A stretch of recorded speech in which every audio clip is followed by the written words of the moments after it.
Il existe des silences qu'on n'écoute pas avec les oreilles. On les sent dans la poitrine, comme un soupir qui n'arrive pas à sortir, comme un mot qui se noie dans la gorge de l'âme. Tel est le silence qui entoure l'histoire d'Allan Kardec, un homme qui a entendu des voix de l'au-delà, mais dont la propre voix, avec le temps, a été adoucie, déformée ou simplement oubliée. Pourquoi? En quoi une vérité dérange-t-elle tant lorsqu'elle touche le fond de notre conscience? Qu'est-ce qui pousse à cacher la lumière sous le boisseau, comme il le disait lui-même? La métaphore de la lumière sous le boisseau n'était pas une simple figure poétique. C'était un avertissement, car certaines vérités ne sont pas faites pour décorer des étagères, mais pour illuminer les zones sombres de l'esprit humain. Et pourtant, cette lumière, celle de la doctrine spirite, a été maintes fois voilée, non pas par peur de l'obscurité, mais par peur de ce que la lumière révèle, peur de nous voir avec clarté, peur d'accepter que nous ne sommes pas seuls, que la mort n'est pas une fin, que les erreurs ne s'effacent pas, que la justice divine, tôt ou tard, atteint toutes les âmes. Lorsqu'on commence à étudier le spiritisme,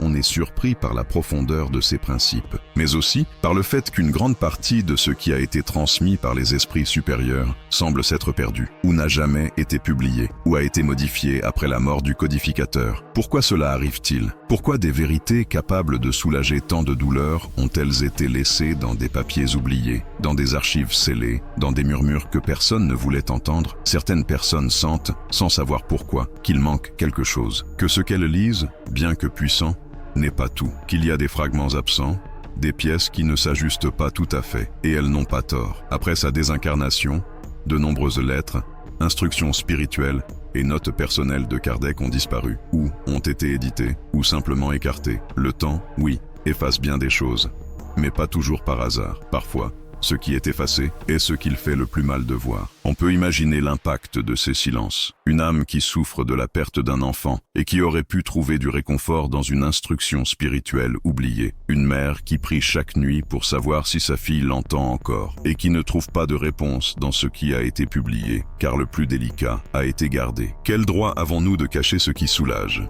Quel genre d'amour tait ce qui pourrait guérir? Mais il y a aussi une autre question. Pourquoi les esprits permettent-ils que cela se produise? Pourquoi ne l'empêchent-ils pas? La réponse, selon Emmanuel, réside dans la pédagogie du temps. Certaines vérités ne peuvent être absorbées d'un seul coup. Elles sont comme le soleil au lever du jour. S'il apparaît soudainement, il aveugle. Mais s'il se laisse voir peu à peu, il réchauffe l'âme sans la blesser. Ainsi en est-il aussi de la révélation spirituelle, progressive, sage, profondément respectueuse du rythme de chacun. Il y a des vérités que l'on garde, non pas parce qu'elles ne sont pas vraies, mais parce que nous ne sommes pas encore prêts à les vivre. Savoir trop sans avoir transformé le cœur est dangereux. Cela peut transformer la foi en orgueil, la doctrine en piédestal, la connaissance en arme. C'est pourquoi le monde spirituel attend. Il n'impose pas, il ne crie pas. Il sait qu'il existe des silences qui enseignent plus que 1000 mots. Certaines personnes, en confrontant ces omissions, ressentent de la colère, de la tristesse, de la déception. C'est naturel. Découvrir qu'une partie de la vérité nous a été cachée peut faire plus mal qu'un mensonge. Mais cette douleur peut aussi être un portail, une opportunité d'éveil, de chercher par soi-même, de ne pas dépendre de ce qui est publié ou tu, mais de ce que l'on ressent en priant, de ce que l'on entend en méditant dans le silence, de ce qui se confirme dans les rêves, dans les étreintes invisibles, dans cette présence que l'on sent, même si on ne la voit pas. Emmanuel, à plusieurs reprises, parla à Chico Xavier des dangers, des déviations subtiles de la vérité. Il ne parlait pas d'erreurs grossières. Il parlait de petites altérations, d'omissions, de changements de ton, qui, avec le temps, dévient le cours du message original. Et Chico le comprit profondément. C'est pourquoi, bien souvent, il choisit de se taire, de garder, d'attendre. Tout ce qu'il recevait n'était pas partagé, car il savait que la vérité sans charité est un couteau, et que le véritable amour sait quand parler et quand se taire. Dans leur désir de découvrir ce qui est caché, beaucoup cherchent des documents secrets, des archives perdues, des psychographies inédites, mais ils oublient l'essentiel, la transformation intime, car le spiritisme n'est pas venu pour satisfaire la curiosité, il est venu pour éveiller l'âme, pour transformer la culpabilité en pardon, la colère en compassion, l'absence en présence spirituelle. Ce qui manque dans les livres n'est pas le plus important, c'est ce qui manque dans le cœur. Et pourtant, nous devons rester vigilants, car certains, au nom de la doctrine, deviennent des gardiens de ce qui ne leur appartient pas. Ils contrôlent, déforment, interprètent selon leurs intérêts, et ils le font avec une voix ferme, une autorité apparente, mais sans le parfum d'amour qui accompagnait Chico, Kardec et les bons esprits. Comment les reconnaître? En observant leurs fruits, en écoutant leur ton, en ressentant si ce qu'ils disent élève ou ne fait qu'alimenter l'ego et le pouvoir, car parfois, ce qu'il y a de plus spirituel, ce n'est pas la parole, c'est le silence. André Louis nous a appris que le silence est aussi une voix. Lorsque les esprits se taisent, ce n'est pas qu'ils nous abandonnent, c'est qu'est venu le moment de nous écouter nous-mêmes, d'apprendre à lire entre les lignes, de comprendre ce qui n'a pas été dit, mais suggéré, de capter l'esprit de la lettre, au-delà de la lettre elle-même. Pour celui ou celle qui a construit sa foi sur une base qui aujourd'hui s'effrite, l'expérience peut être dévastatrice.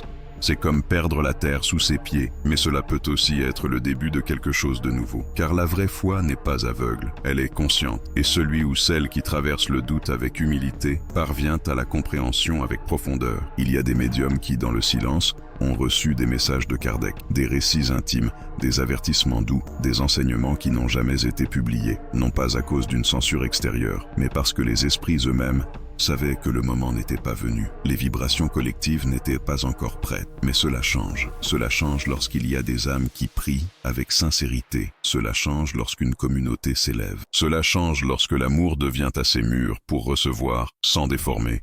Et c'est alors que l'on comprend. Le spiritisme n'a pas besoin de plus de révélations. Il a besoin de plus de vécu, de plus de compassion, de plus de prières silencieuses, de plus de pardon offert sans condition, de plus de charité incarnée dans les gestes simples, car la foi sans l'action est une archive morte, comme le disait Léon Denis, et l'âme qui étudie sans aimer se perd dans les mots. C'est pourquoi, lorsque l'inquiétude te visite, ne te désespère pas. Il existe une pratique simple, inspirée de Kardec lui-même. Posez la question avec humilité et écoutez avec patience. Tout ne reçoit pas une réponse immédiate, mais toute question sincère, tôt ou tard, trouve son écho. Et cet écho peut venir sous la forme de la paix. L'âme a ses propres rythmes, ses propres pauses, ses propres silences. Il ne s'agit pas de réponses rapides, ni de vérité criée. Ce qui transforme réellement arrive en douceur. Cela arrive quand l'esprit ne cherche plus des preuves, mais une compréhension. Quand le cœur s'ouvre sans exiger, simplement en espérant avec foi. C'est dans cet état d'abandon sans précipitation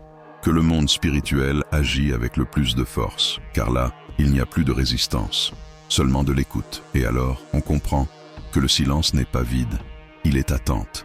Il est retenu. Il est la manière qu'a le sacré de nous protéger de ce que nous ne sommes pas encore prêts à recevoir. Combien de fois, dans ta vie, une vérité t'aurait-elle blessé si tu l'avais reçue trop tôt? Et combien de fois, des années plus tard, as-tu compris que ce silence était en réalité une bénédiction? Chico Xavier a vécu cela de nombreuses fois. Il recevait des lettres, des messages, des révélations, et il les gardait, pas par peur, pas par omission, mais par amour, par respect du temps des autres, par sagesse spirituelle, car il savait qu'on ne partage pas le pain avec celui qui ne peut encore le digérer, qu'on n'offre pas de remède à celui qui ne reconnaît pas sa blessure, qu'on n'impose pas la vérité, on attend qu'elle soit accueillie. Dans ces plus de 400 livres, il y a tant de choses dites et tant d'autres tues, tant de semences entre les lignes, tant de silence entre les mots. Car Chico n'écrivait pas pour impressionner, il écrivait pour consoler. Et quand un message ne portait pas de consolation, il disait simplement « ce n'est pas le moment, pas encore ». C'est ainsi qu'il agissait, ainsi qu'il pensait, ainsi qu'il enseignait, sans vouloir enseigner. Bien souvent, face à des révélations difficiles,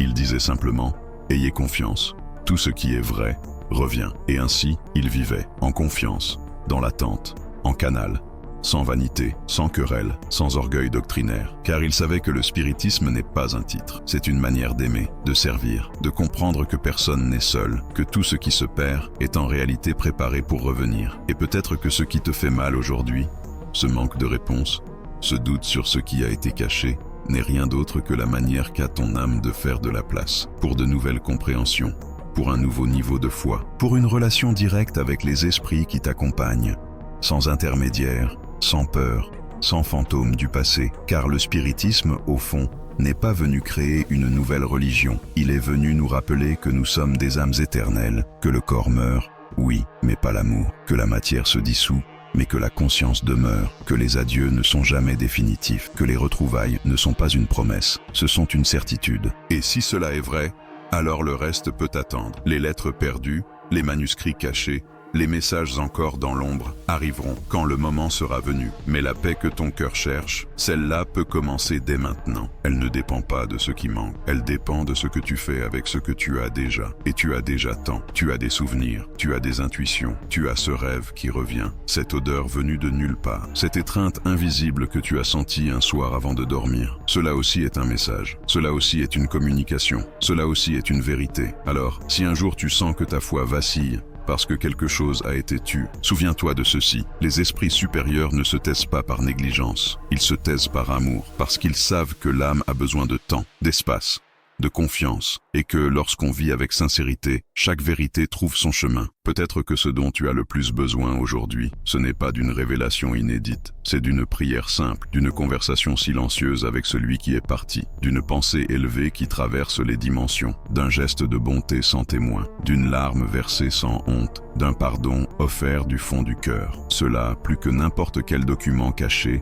transforme ta vie. Et lorsque le doute s'installe, retourne vers Chico, vers son humilité, vers sa manière de parler sans blesser, vers sa façon de consoler sans imposer, vers sa foi qui n'exigeait rien, mais soutenait tout, vers ses silences qui guérissaient davantage que bien des mots. Car il nous a montré que la vérité n'a pas besoin d'être criée, elle a juste besoin d'être vécue. Et si aujourd'hui tu écoutes ce message, ce n'est peut-être pas un hasard. Peut-être que ton âme a demandé cette pause, ce souffle, cette opportunité de voir avec plus de clarté, de ressentir avec plus de profondeur, de croire sans peur, sans besoin de tout comprendre, juste en croyant avec le cœur, comme quelqu'un qui regarde le ciel au crépuscule, et, sans voir le soleil, c'est pourtant qu'il est toujours là. Et si un jour tu as senti que le silence des esprits te faisait mal, change la question. Ne demande pas « Pourquoi ne me répondent-ils pas ?» Demande-toi « Que veut m'enseigner ce silence ?» Car parfois, le silence est la voix la plus forte de l'amour. Et toi, es-tu prêt à écouter ce que seule l'âme peut comprendre? Aujourd'hui,